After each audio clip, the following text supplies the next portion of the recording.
to their music that might live in that same tempo space. You know what I'm saying? Like, how do you put in the different ideas, but still make it so that it could go right into the bloodstream?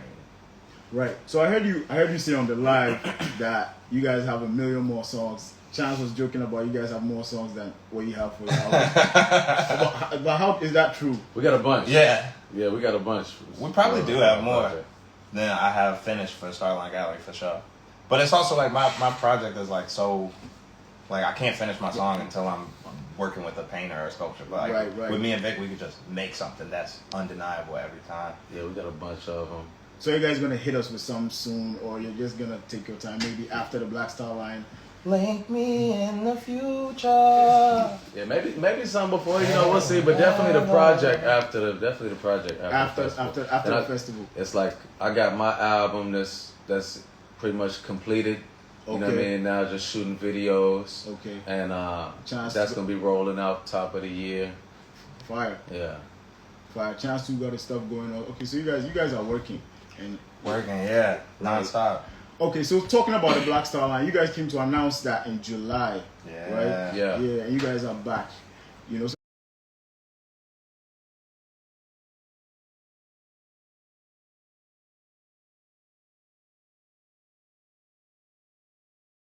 So let's talk about that a little bit. What are some developments you guys have made about that? What's some exciting stuff you guys can share with us on the Black Star Line? Well, first of all, the Black Star Line Fest is a global black conference, right? So it's an opportunity for us to, number one, show love to the people that live in Accra and in the greater Accra and Kumasi and northern region, everywhere like in this country, but also to bring people in from around the continent, from around the world. It's black people everywhere. And so this is an opportunity for us to all sharing culture, sharing music, sharing and information. That's a big part. So shout out also to the National Museum of Ghana. Shout out to University of Ghana, East Legon, who we've been working with on some exhibits that'll be within the space that showcase different black revolutions globally, in Haiti, and obviously in Ghana, and Algeria, and just like explaining, like giving us information that we don't always necessarily have readily available. It's really a Pan-African festival of art, you know what I'm saying? And like, I was realizing just spending so much more time in Accra and then going to South Africa in recent years. It was like maybe 2 years ago when I was at Starbites in East Legon, and I ran into this kid who actually, his name is Nat Essien. Shout out to Nat Essien. He's the one that connected me with medical. He works for medical. And, he had a Save Money tattoo. And he's showing me, and he's telling me about how he'd been rocking with my music for 10 years, rocking with Chance music for 10 years, like since the jump. And then I'm meeting kids in South Africa that have hip-hop podcasts, and they saying the same thing. They reminded me about verses and songs that I don't even remember. You know what I'm saying? And I'm like just realizing that the people have been like growing, living, and loving, experiencing our music for so long, and we just rarely, if ever, have the opportunity to actually have communication with them, to perform with them, to tap in with them. And it's like we perform Europe 10 times over. We go to the B and C markets in Europe, places we never even heard of. You know what I mean? We ain't just in London, we in Leeds, and not just Berlin, but Dusseldorf. Like, I never heard of those cities before I was booked to go there. You know what I mean? And all artists, that's like the circuit. As soon as you get a project that has traction, you go perform that circuit. You perform all of Australia in one fell swoop, but you don't perform like the big three, 3, 4. You don't perform anywhere in Africa most of the time. You know what I mean? Maybe Jay-Z, Nicki Minaj, Chris Brown, but for the most part, we're not coming to perform here. So then it was like when Chance came this January, which was kind of unexpected. It was like it was an opportunity for me in a way to play a bridge between Black America and Africa. You know what I mean? Which has always kind of been my that's my reality, you know what I'm saying? But now I'm recognizing that it's also like my responsibility. So then when he came over and we're just kicking this idea about doing this festival, you know, it was just making a lot of sense because I've been thinking about it, but then bringing him over here, it's like he's actually thrown festivals before, you know what I mean, large scale events, and you know what I'm saying, I think it just made sense. Right, I'm sure you felt like it was supposed to happen. It's time. Yeah, it just makes sense. You know, it's like at the end of the day, somebody's gonna do it. You know what I mean? It's like especially because African music is starting to become have such a global footprint. It's like the bridge has to be built, and it's beyond just music though. Honestly, it's like black people, the way that we travel. You know what I mean? It's like we travel first, you know, to other places. We go to Europe. A lot of people are going to the Caribbean these days. You know what I'm saying? But even the idea for most black people historically of even traveling to Africa has been like this far-fetched thing. You know what I mean? It's like Africa, that's far. You know what I mean? Like literally, I was with Andre 3000 the other day. One of the most you would think. That. Yeah, I was kicking it with Andre 3000 like all night. It was actually crazy. I didn't know this. It was crazy. It was the Pharrell thing? Nah, it was in LA like a few months ago. It's like Andre, he's cool with this shoe designer that's my homie named Salehe Bember. It was really dope. And I don't know, I just ended up kicking it with 3 Stacks like all night, really just building with him on mad things. And so I'm telling him about our festival. And he told me he had never performed in Africa. I think he said he had never even been. No, that's the thing. Most people, like, you got to realize, like, in current day, the folks that travel the most out of black folks is like people in business and people that are in the music business. Right. And in the music business, a lot of us do not go there. You know what I'm saying? Like, have never been here. So, like, I'm in a select few just because I played Johannesburg in 2018. Shout out to Castle Light Unlocked. You feel me? We sold that joint out, big arena show. But South Africa is, you know, it's a completely different space than what West Africa feels like. You know what I'm saying? Yeah. And it's, like I said earlier, independence on this continent in terms of sub-Saharan Africa started in Ghana, right? Right. And South Africa, you know, and I got love for South Africa, but that's the last place on earth to get rid of segregation and apartheid. That was the year I was born. So in terms of like the identity, we're all struggling.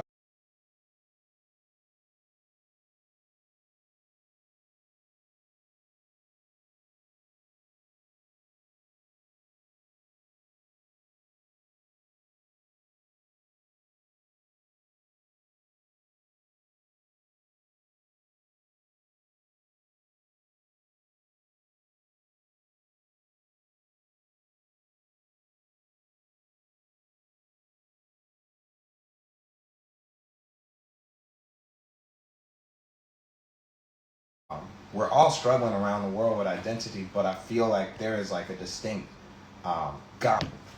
Martin Luther King, Coretta Scott King were there. Maya Angelou was here early.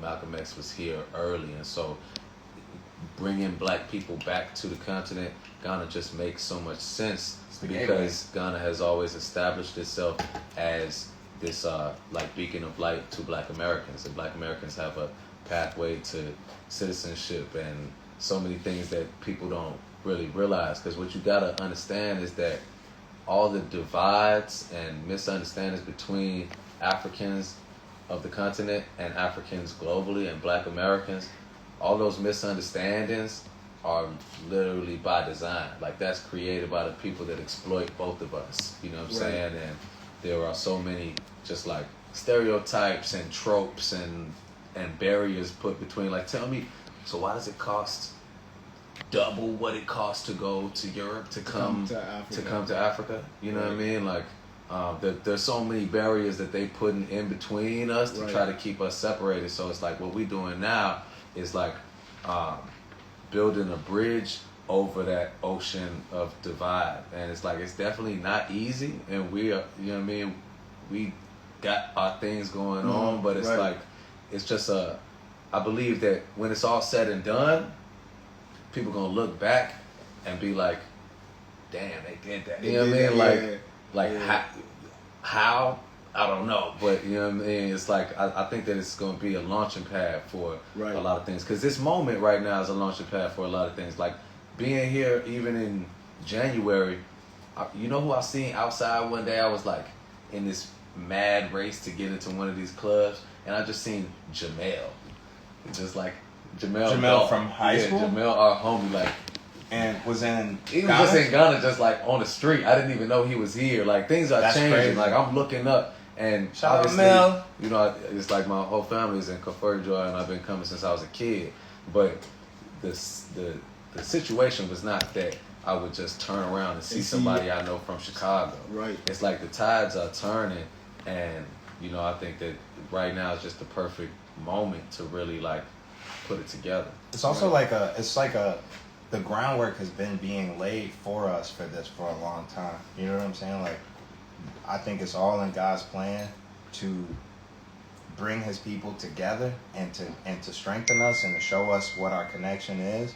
And it's just like, for example, I didn't find this out until I was on my way. I was literally on my way to the airport, my first time coming to Ghana in January, where I hit up one of my, like, I'm in a family group chat with, like, all my older aunties and my cousins and everybody. It's like 40 of us in a group chat. I just jumped in the group chat like, hey, Auntie Judy, I know you always be in Africa. Do you have any connections that you can make with me, for me in Africa? She was like, no, I used to go to South Africa, not Ghana. But she said, after that, she says, but you could ask your grandmother, or you could ask your uncles, or you could ask your aunts. All of them have been going to Ghana since the 70s.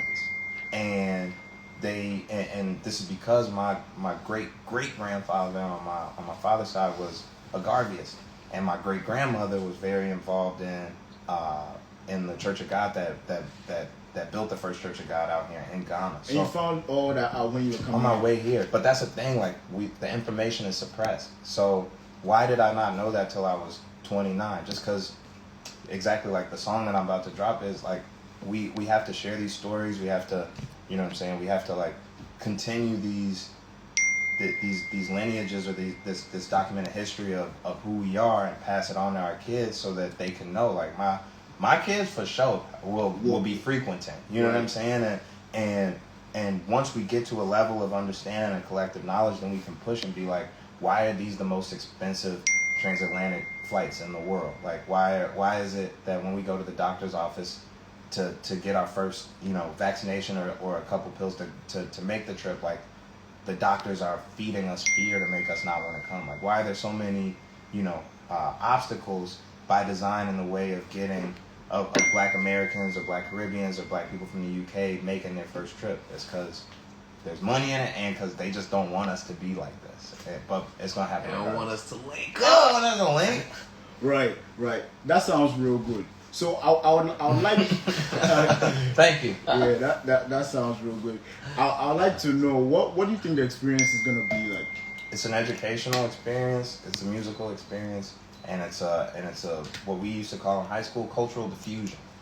So it's an opportunity for people to understand and learn about other cultures. There's a person, I forget her name, but there's a person that's just over the cultural food experience, right?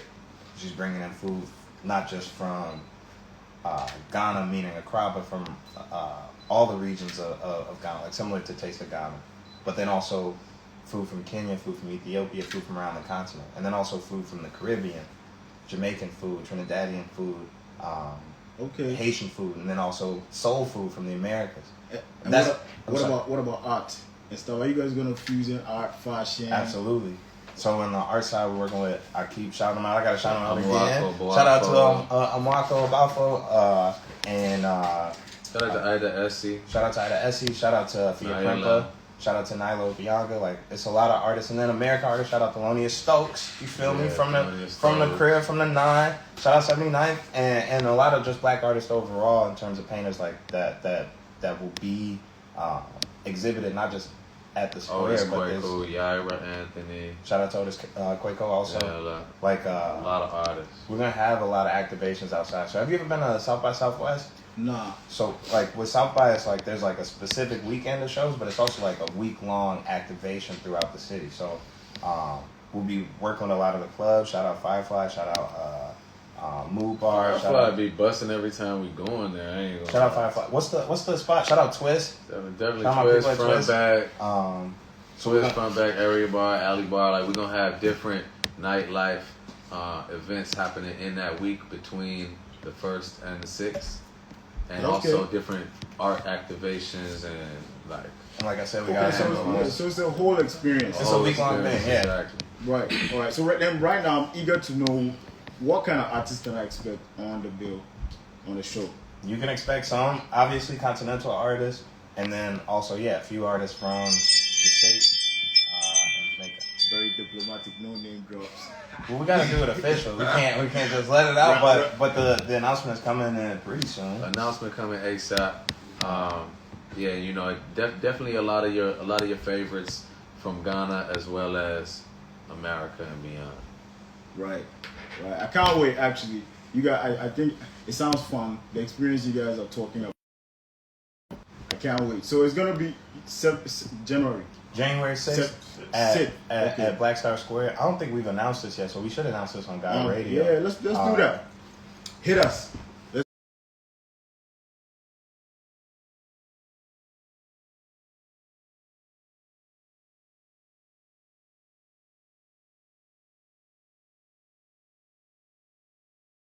Festivals that's going on, the Black Star Line Festival though will be 100% free. Free. Yeah. Free. It's gonna be free for the people. Okay, now you hit me with something I didn't expect. Yeah. That's the sound of liberation. So take Let me see something. You got some horns. Yeah. You got a wow. Yes, sir. Run that one.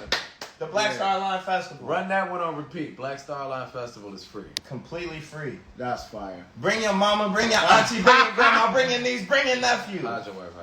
You feel me? That's fire, man. But the goal is to show how strong we are. We could look like 23,000 people with one fist raised at the same time if we want to. We could change an economy. We could change the country. We could change a mindset.